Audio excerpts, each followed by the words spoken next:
What's going on YouTube? It's your boy Logistical Styles, and we are back again talking about the DIY do-it-yourself photo booth.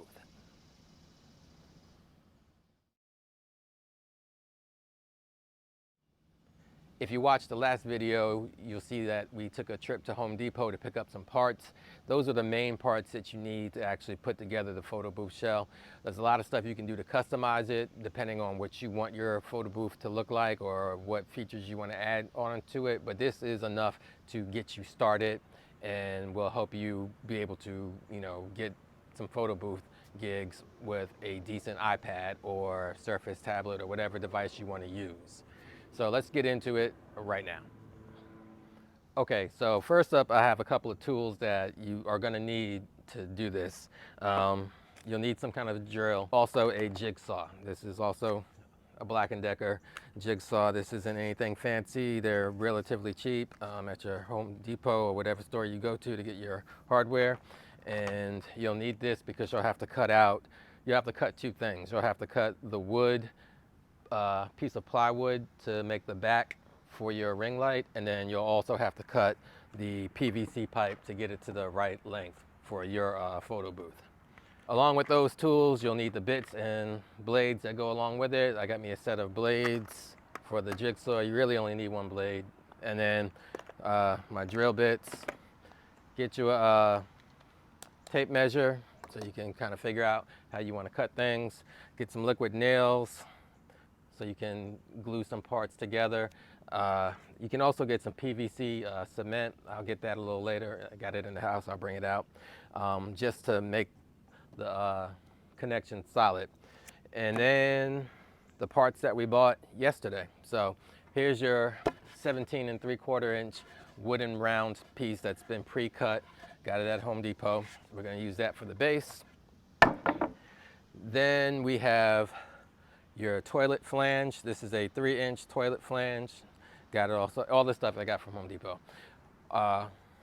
It's 3 inches on the inside and it's 4 inches on the outside. So depending on what pipe you want to use, you're going to use the same flange. It's just that if you use a 4-inch pipe, it'll have to stick on the outside. And if you use a 3-inch pipe, it's going to stick on the inside. This flange can go two different ways.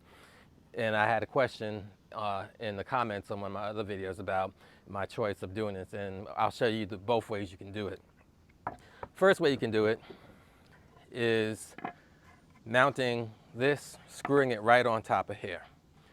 And the second way is, which I showed you in the other video, is getting a 4-inch hole saw, cutting that out, and then having it come up through the bottom.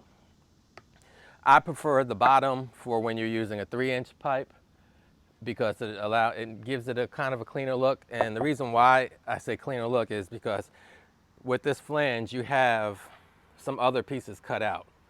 Now, the part on the bottom you're not going to see, but this part right here, it kind of lets everybody know what it is. It's like, oh, that's a flange, if they're familiar. I don't know how many people are familiar with that, but if this was filled in and just had holes for the screws, I would probably put it on top, but it doesn't, so I kind of like to have it on the bottom and just have the pipe sticking up. And when you're sticking the 3-inch pipe into here, it doesn't matter whether it's on top or on bottom because it's still going to get the full support of this piece. Now, if I'm using the 4-inch pipe, I'm going to want to put it on top because when I put it on the bottom, you lose about 1.5 inches of space that could be used to support the 4-inch beam. So this build, we're going to actually do 3-inch pipe, but I'm going to put it on top because I want to make this as simple as possible. One thing, when you do put it on the bottom, when you do the hole and come in through the bottom, you have to get rubber feet to raise it up because this is about a 1/2 inch of sitting above so that the base will rock. So just to keep it simple, what we're going to do is we're going to screw this right on here. We're going to cut these pieces to the right height. There's 2 pieces, and I'm going to use this coupling right here to join the pieces. I'll use PVC cement to keep them joined in, and then just get it cut to the right height. And once it does that, it'll go in here. And what I'll do for now is remove this top part, just so you can see where else we're going with this. Now, in the last video I showed you at Home Depot, they have a variety of these things called a reducer or increaser and reducer, because it increases on one side and reduces on the other side. I just call it an adapter. But this is one I bought previously. This is from 3" to, I believe this is 2" on the other end, 2.5". Yeah, so this required me to use other pieces, kind of like this, a bigger version of this, and stick it in to make it, you know, be a little bit more stable for what we're going to put inside of here. I did a little more looking, and I found one that goes from 3" to 1.5". So that's a much cleaner look. And then now all I have to do is cut out some foam from here and stick it in, and that will keep the pole in place. There's a pole, we haven't even talked about the pole yet, but that will keep that in place. Now, speaking of this right here, this foam, this is something that you're gonna have to find a way to source out or get on your own. This is just stuff I had left over from when you buy road cases. They usually give this foam that allows you to put it in different configurations depending on your equipment or what the case is made for. I have a lot of road cases, so I have a lot of this stuff just laying around. This stuff happens to be great for what I'm doing because it's very dense, it's very thick, and you can drill it, you can put a hole in it, and once you put it in place, it doesn't move. And that's my favorite part about that. One last piece that we need to discuss is the end cap. I didn't buy an end cap. I forgot to get one yesterday. Honestly, I thought I had one at home. I did have one at home, but it's a small one. It's too small. But I'm showing you this because it looks exactly the same, except the one you need is a 3". And just look at the other video I showed you, and you can see what they look like. But this is what it is. And it would go here in the bottom and cover up the bottom to keep this in place. Now this right here, this is the stand that comes with every ring light, pretty much. They're all the same. It folds out, it's got different segments for you to create the height, and it just connects onto there and tightens up with one of these bolts. This is the 16" ring light that I was getting from Walmart online for $15. They don't sell them, well, they sell them for $15 now, but the shipping will vary. I guess it depends on, you know, how many they have in the US or where they have to ship them from across seas or whatever. But I stopped using these because they had got really expensive for the shipping. So I also got a request for a bigger ring light because they were talking about using a bigger iPad. So that's what I did. I got the 18" ring light, and I'll show you that in a minute. But here is the piece that's going to go inside your tube.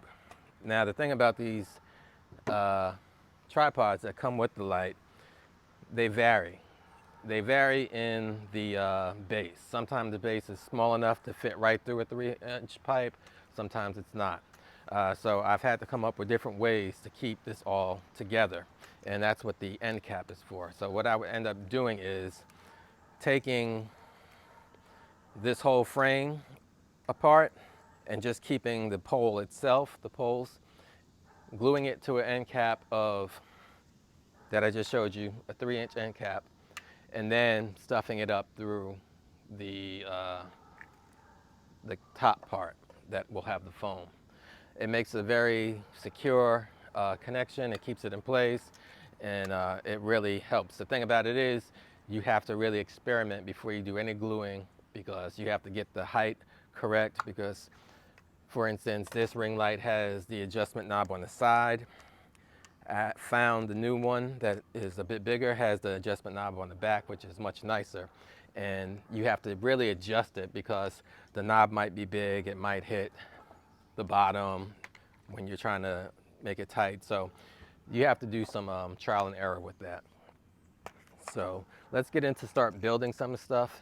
And a lot of this may be fast forwarded, but we're just gonna go through the whole process of building the basic shell and getting that done. And then we'll go on and complete it with paint. And I'll discuss the decisions I made as I was putting this together. All right? Like I said, this is a basic one. This is not gonna be the one with the LEDs on the bottom and the rubber feet. This is gonna be the base, and this is going to just, you know, be open for customization. Okay, so the first part is, for me, is going to be cutting out the length or figuring out how high I want my photo booth to be. So I had questions before about how high I was building them, and I was making them previously 48 inches for the pole. Now that I've moved on to using the 18-inch ring light, that's too high. That's way too high. So what I'm doing now is going with 42 inches for the height of my pole, and that will still give me a little bit of extra height because the base is about 1.5 inches thick. I think it's 1 inch thick. It's at least 1 inch thick, but I think it's 1.5 inches thick. And then you have the flange, which will give you probably another inch of height. So really, you just got to factor all that stuff in when you're building this stand. You got to make sure that, you know, you think about how thick is the base, how high is this flange gonna raise your pole, and then at the very top you have some extra room up here. So you don't want your photo booth to be just super high. Now, I'm 5'6", so I think a photo booth that's kind of coming up to my shoulder length, or yeah, about to my shoulder length, will be good enough to be able to take a good picture with the iPad's rear-facing camera, because that's what we're, well, front-facing camera. The iPad's front-facing camera can give a broad enough picture at that height, and you don't have to do a lot of adjusting. Now with these ring lights, they do have a tilt mechanism, so if you do have like kids or something like that, you can kind of tilt it down, but for the most part, people like to have the picture eye level coming towards them. So what I'm going to do is a 42-inch pole, and I think that should be good enough, or it is actually. I've measured it compared to the other booths I've made. I did a little previous research. So we're gonna put the pieces together with the coupling. Remember, I'm not gluing anything yet. I don't want to glue until I'm sure of what I'm doing. And then measure out 40 inches. So I'll put it up here. 40 inches. And I'm just gonna make a mark around at 40 inches all the way around this pole. But the easiest way to make sure you get this line all the way around is to take your tape measure and line up those marks you just made, and then make a better ring around the pipe. Just a marking. Just a line to mark it so you know that you're consistent. Some people try to freehand it with their cutting or whatever, but for me that doesn't work. So what I just did, I marked 40 inches around, and then I took my tape measure and I just strapped it around and used a marker or Sharpie to make a straight line around. So now all I have to do is take my jigsaw and cut right through. Now this can be a little tricky, so I'm not going to give a whole lot of advice. I don't want y'all to get hurt and say I did it, but you have to have some good hand-eye coordination and good hand control, especially when you're doing something like this. Once you cut into the pipe, it goes a lot easier, and then you just really just spin it around. So let's go ahead and do that.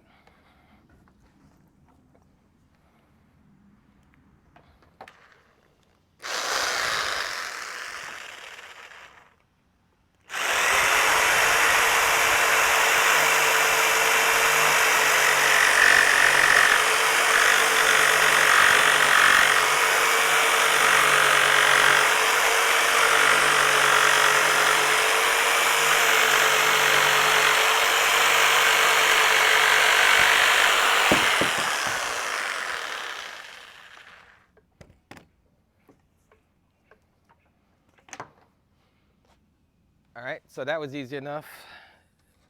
Just cut along that line, and even with me drawing the line, it's still kind of a jagged little edge, but that's not to worry about because this is going to go over it and it's going to cover it, and that's going to be glued on with the PVC pipe. So see how quickly this all comes together. All right, so now I have my base, I have my flange, and my pipe going up into it. And what I need to do now is, one, remove these stickers because I'm going to want to sand this stuff down.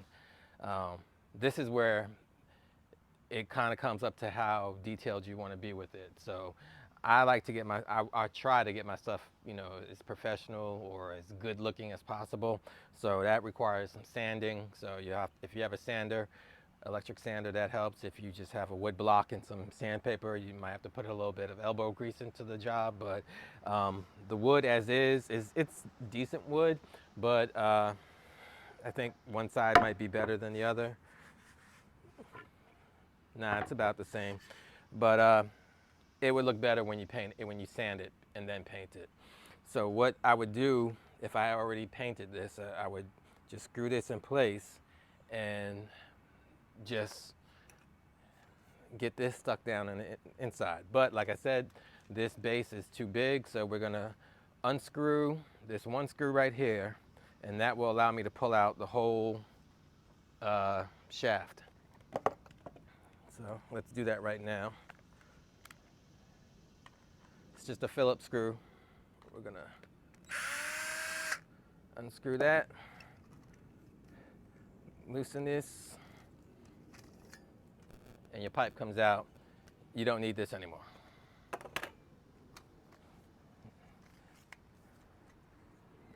Now is when you can kind of experiment with how high does this have to be. Because this is going to stick up out the top. So what we're going to do is, this is just the theory behind it. There's some stuff that needs to be done. Come from the bottom, it'll come up, and this will be sticking out. Now, this is where you have to do your trial and error to kind of figure out how high you want things to be. And because we're doing this with this screwed on top of the base, I don't have to worry about the rubber feet or anything else. So I'm going to put that there in the middle, put the shaft in the flange, and this is how high it will be. I think that's a little too high, so I'm going to bring it down maybe an inch, because this is just going to screw right on in, or screw right onto it. This will screw right on top. When I put that foam cutout in the middle, that's going to hold it dead center. And then the thing about this 16-inch ring light, I don't like the lights that have the connector knob on the side. And the reason I don't is because it kind of makes it tilt, and you got to really work with it to keep it straight. That's how these 16-inch ones are. The 18-inch one, which I'll grab in a second, it has the knob on the back, and it allows it to be tightened without making it wobble left or right. And if it tilts a little bit forward, you have a knob right here to bring it back. So that's why I like the 18-inch lights, in addition to the fact that they're much brighter and they're bigger. So that is the basics of putting it together. What I'm going to do is grab the 18-inch ring light so you can see, and I can actually get the right adjustment. But I think this is the perfect height. This 42 inches is the perfect height to cut your pole for. So you have options from here. Along the whole build, you have options. Some people are okay with having it all in one piece, and they just keep it together. So they would screw everything together or glue it all together, keep it in one piece. I prefer to break it down into 3 different parts: the head with the ring light, the shaft, and then the base. It makes it a little bit easier to carry, and it's very easy to put together. Some people don't like that, but it's up to you. That's a decision you have to make kind of right now during this part of the building process. All right, so here is the 18-inch ring light compared to the 16-inch ring light. So you can see there's a little bit of difference in size. This one is made by Bauer, and this one is made by Vivitar. Vivitar, you know, is the camera company. They make camera and lighting equipment, so they have a pretty good product right here. And let's see. So right now, the way I have it, you gotta remember this is gonna be painted all black. So the way I have it right now, this would stand just like at this height. And I think this is a good height for a photo booth. As you can see, I can see right through here. If it needed to get someone taller in the picture, you can back it up, or you can use this tilt knob right here to tilt it up. And what's cool about this particular ring light is, well, one, you see it has the controls up front. I really like that you can adjust your brightness quickly. There is a remote control that comes along with it. You can use the remote to adjust your brightness and your colors.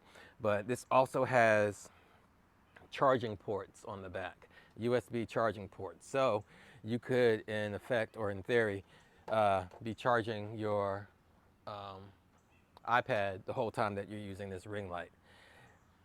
Or maybe some other LED lights you add to the shell.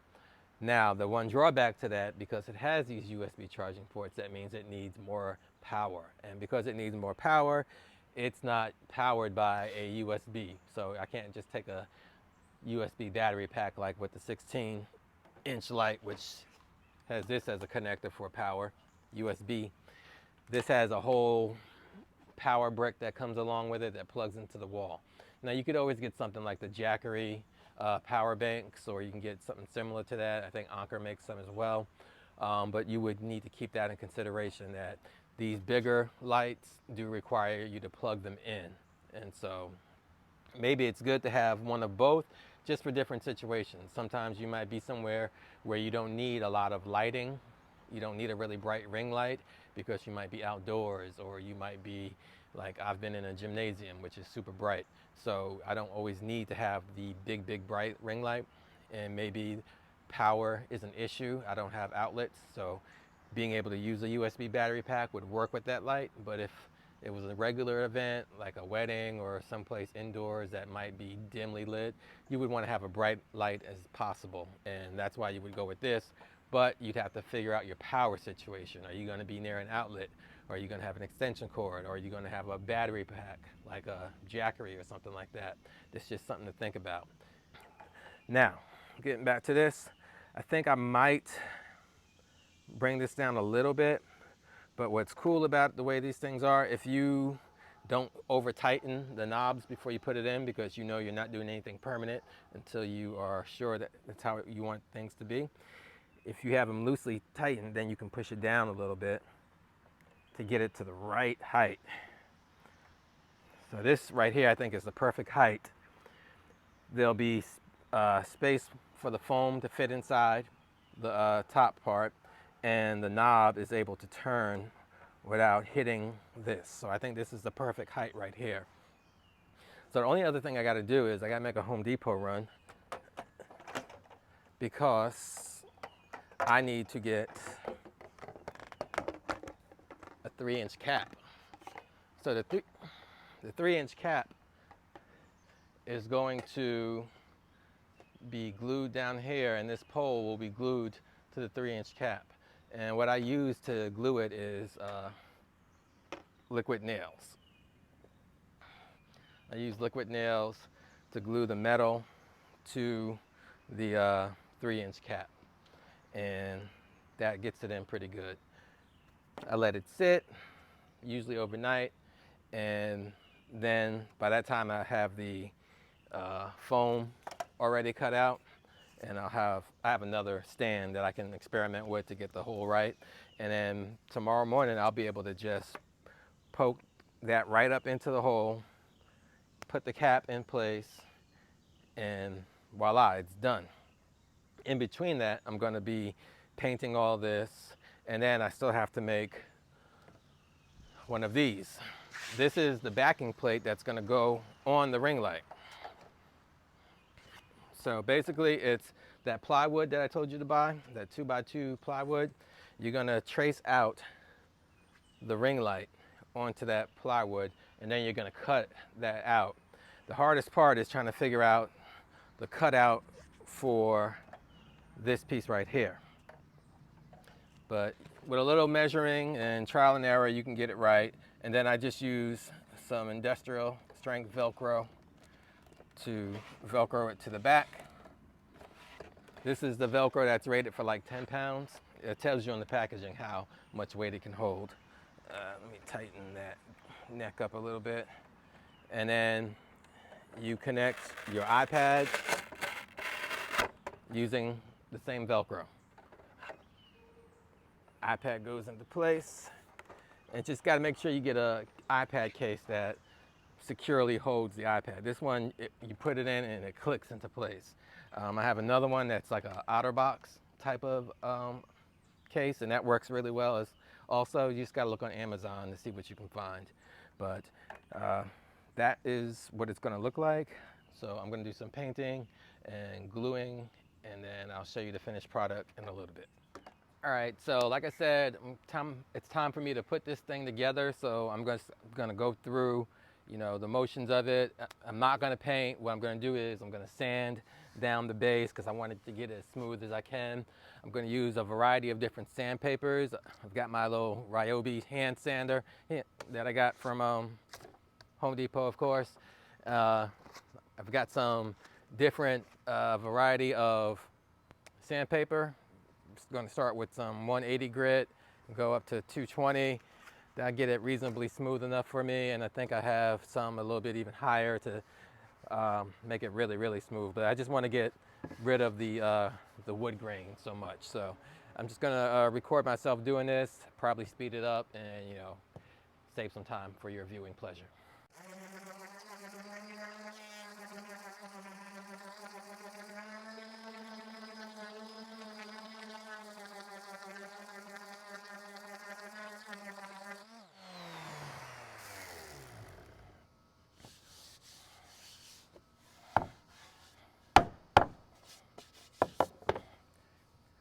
All right, so I used the 180, and that made it really, really smooth. I could probably try to do some 220, get it even smoother, which I will probably do.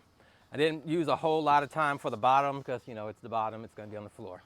So right now, this is feeling way smoother than originally started out with. It's very dusty. You see I'm getting super dusty. Do it in an open space where you can get dusty. And then just put some elbow grease into it. And this is part of the reason why, these things cost what they cost. Sure, the parts probably come up to about $100 or so, but the physical labor and the other tools and extra stuff, it starts to add up. So, All right, so now I've already gone over it with the extra grit, the 220 grit. It's very, very smooth. You really can't see it on the camera, but this is much smoother than how it started off. So just getting rid of all the dust and preparing to paint. Now there's a couple of ways you can paint, and I'm going to show you both of them. I use the Rust-Oleum paint. This is the semi-gloss. In the can it's called semi-gloss, or in the spray can, but the satin black is almost the same thing. And with this, I use a roller to get a smooth, even paint job. And I'll even sometimes try to use the roller on the shaft itself, but sometimes that's a little bit hard to handle. So spraying has been the easiest for me. So I use a combination of both to get the finish. The paint you choose is really up to you. I'm not really advocating for one way or the other. This is just what I found that has worked for me. Both methods can work. It's really about your craftsmanship, how much time and effort you put into it, So I can't really give you a lot of instructions on how to paint or how to finish this stuff. It's really YouTube University. This is where I learned how to do all this stuff, by doing the sanding and choosing different kind of paints and, learning how to properly apply the paint. So what I'm going to do is I'm going to use the roller brush to paint the base. It's going to take a while for it to dry. Probably won't be fully dry until tomorrow. And then same thing, well, with the shaft, I'm going to use the spray can. Now, one thing I do highly recommend when you are doing painting is getting some latex gloves. I mean, you may think that you're going to be good about not getting paint on your hands. You're usually not going to be as good as you think you are. You're going to get paint on your hands. It's a pain to get off. And when you wear gloves, you can be a little bit more thorough because you can pick it up while it's wet. You can paint and not have to worry about, you know, keeping your hands clean. So, like I said, we're going to do the roller for this piece right here. I put some of this paint in here and just gonna paint it. I've always been taught to go with the grain, so that's how we're gonna paint this piece, with the grain, at least for these first initial coats. And this wood kind of soaks up the paint, so you gotta be prepared to put a few coats on here.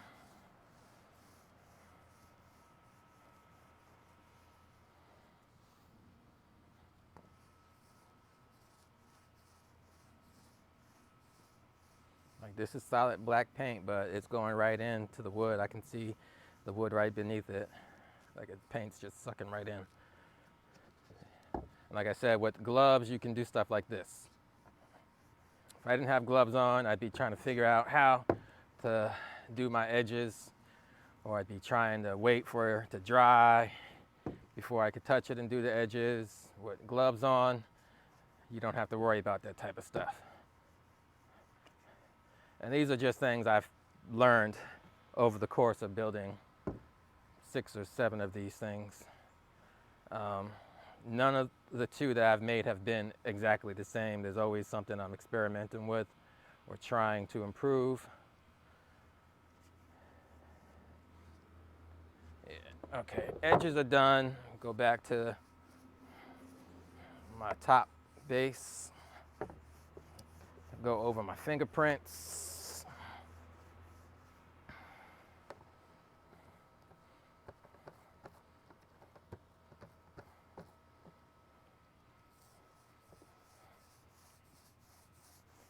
And just be prepared.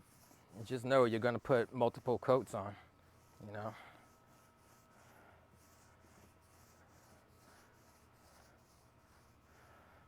And the reason I didn't go with glossy paint is because it shines. Well, this is what I was told by a professional painter who does like home stuff. They said, if you want to see every imperfection on a wall, paint it in glossy paint.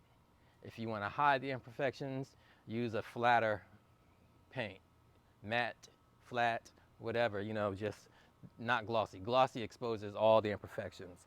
So that's why I went with this right here. This is satin black, and this is semi-gloss for the shaft. I didn't want to go full glossy because I didn't want every imperfection to be shown.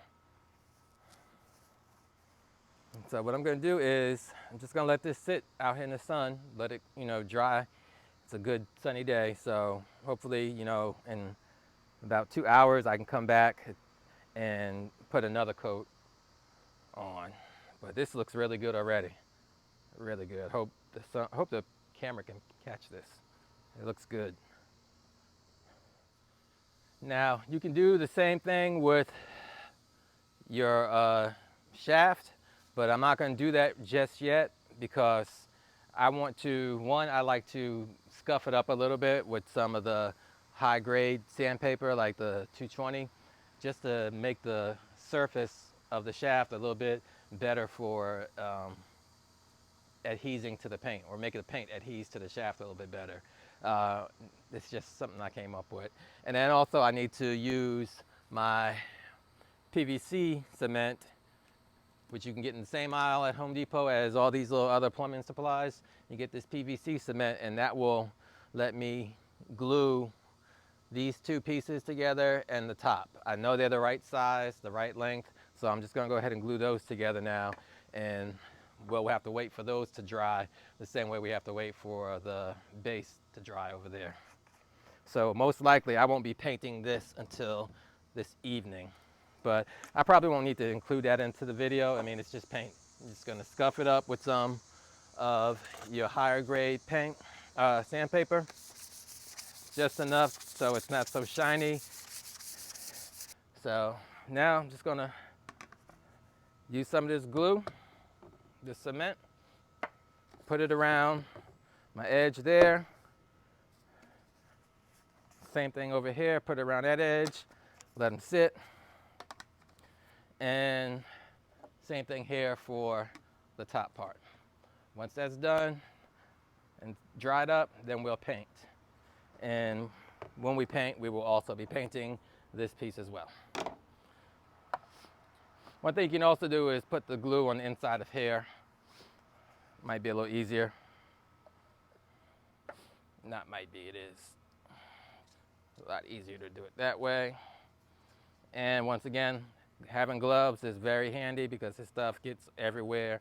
It stinks and it's hard to kind of clean up. It's a little messy. So, put that there. Get a little bit around there.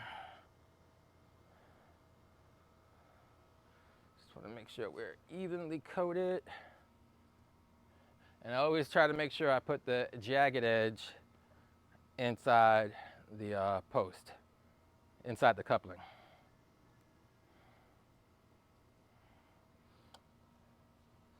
So, it goes in.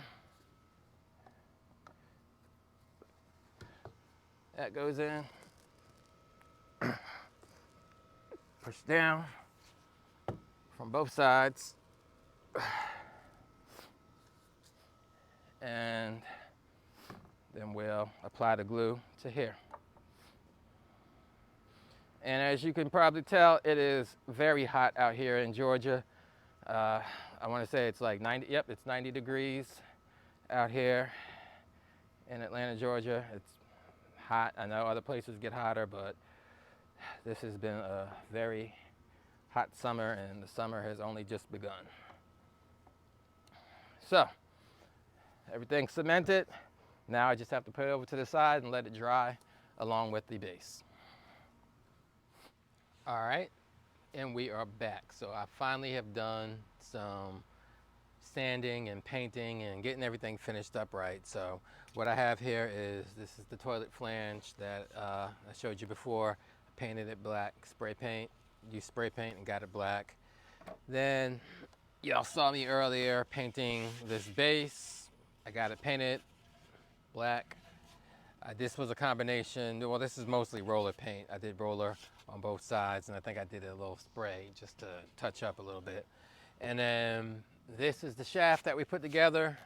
I actually did use the roller just because I had paint left over from the can that I could use for roller. So I used the roller to do like the first coat.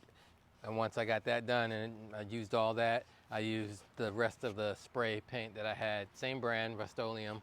I used that brand and just sprayed it and got it looking good. So now you have the main parts for the photo booth, except for the head. The head I'll bring out later. I'm just going to show you what I did with the previous one. But you're going to take this base, you're going to take the flange, find the center of the base so you can put the flange dead center if that's where you want it. Some people like to have it in the back so they can have room to put like some stickers with their brand or something on it, but that's up to you. But I like to put it dead center just so we can make it easier. And then this just goes right in the middle. Now, as you take this in and out, this 2 inches or so, it's going to get a little scuffed up. You're going to lose the paint there, but it doesn't matter because it'll be inside the shaft. But it'll go in there, and that will be the majority of your photo booth. The rest is going to be getting this pole right here inside, and we're going to use this right here, this end cap for the bottom. I'll show you, some ideas I had for putting this firmly in here. And then we're going to use that foam that I showed you from the road cases to fill in the hole up top to give it that stability. So I would say if you had asked me what my order was of operation for getting this done, was, you know, assembling, getting the parts, getting them purchased, then prepping the surface for the parts, which included sanding this down and sanding down the pipe a little bit just to give it a little bit of roughness. But I will say this, I did not sand the flange, and it looks just as good as the part that's been sanded. So sanding is optional for the PVC. But I did do like 2 coats on each piece right here. After I did that, well, let me take that back. I sanded this surface, I sanded these individual pieces, and then I glued or cemented the pieces together, not counting the flange. Not counting the flange, I glued this piece, and this piece all together. Then once they were dried, I went ahead and spray painted them, or did whatever painting method I wanted to use with them. And now my only option, or my only thing left to do is to screw the flange onto the base, and then get this connected to this. So what I'm going to do is, because this is made of PVC plastic and this is made of metal, I'm going to heat this metal up using my heat gun. Get it hot enough just so that it melts the plastic enough so that it gets like a little indentation. It digs into the center of the cap, and then from there I'm going to use some liquid nails or whatever glue adhesive that you want to try to use. I'm going to use that just to make it a more firmer connection. And then what I need to do once I have it connected is shoot it up. By the time this dries with the connection, this will, I'll have this cut out. This is like a, let's go ahead and use, let me show you what I'm going to use. I'm going to use a hole saw. So this is a hole saw, and I believe this hole is 2 1/8 inch or 54 millimeters. And I'm going to cut out some foam using this hole saw, and that's going to fit right into the top of this. And then in the middle of that foam, I'm going to cut a hole so that this can poke up out of it. So I'm going to go ahead and put that together, and then I'll show you the finished product once it's all done. Okay, so I don't want to leave out any of the steps that I did because I know there'll be questions. So what I did, I described it earlier, is I took this heat gun. It's a heat gun. It's a tool you can get from Harbor Freight, Home Depot, wherever. They're not expensive, and it's like a really high-powered hair dryer. And I use it to heat up this metal shaft, this metal pipe, you know, from the stand. And I heated it up enough so that I was able to push a dead center on this plastic, this PVC cap, the 3-inch end cap we talked about earlier, and it was actually hot enough that it just pushed right through. So I made sure I put it where it was flush with the bottom, and then I added this here liquid nails on both ends, and I'm just going to let that dry, and that will be firm enough for it to hold the base in place. And I'm going to adjust the stand to make sure that it fits outside of the shaft. Make sure it's long enough for it to fit outside the shaft so that the knobs from the ring light will be able to easily be accessed. So I did that, and now while I'm waiting for that to dry, the thing about liquid nails, it takes a long time to dry. So I think this might be about 4 hours before I can actually do anything with that. But while I'm waiting for that to happen, I'm going to take this hole saw. This is the 2 1/8 inch hole saw. Cut the hole out with my drill, and then, you know, prep the top part to be able to take in the top of the stand. Once that's done, then we will be good to go.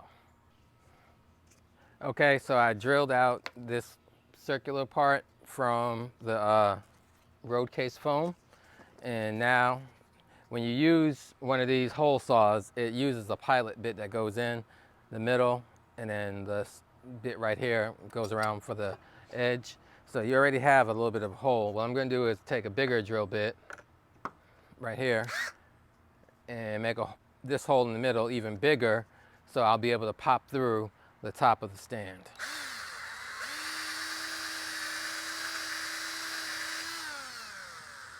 have it. That hole probably is not going to be big enough. I'll need to bore it out a little bit. Get the hole as big as possible. And even at this height, this size, this is like a 1/2 inch bit. It's the biggest bit in my kit. It'll still need to take some coercing to get this top to go through here. But I'm not going to do that until this dries out, because I want this to be good and dry before I start putting any pressure on it. And then once that's done, we'll just get it fitted in here. In fact, we'll go ahead and fit this in here now. Boom. This will go right in, and right here, you see, that's going to hold the top of the stand in place solidly, no problem. And the end cap is just to keep that secure on the end, and this will fit right into here, and that's your stand. Then the last thing is to just connect the ring light. So we're getting close, very close to the end. All right, and here we have the finished product. This is it. This is the stand has been put in place. It's being held in place on top with the foam that we cut out, and on the bottom with the end cap that we used the heat to push the hole through, so it dried up well enough for me to be able to put it together. This is all fully assembled. I've got the backing plate that I talked about. This is what you use the 2x2 plywood plank for. You use that to cut that out, and that fits on the back and connects through the Velcro, as I explained earlier in the video. This is the power adapter that goes into the back of the light. And as I mentioned before, this bigger 18-inch light does not work off of USB power. It does plug directly into an outlet or an extension cord, so keep that in mind. Right now I have a previous event that I did in the Luma Booth app. This is called Art at the Park. I've done this event twice with my photo booth already. I used a 16-inch one and it worked well. This will be even better.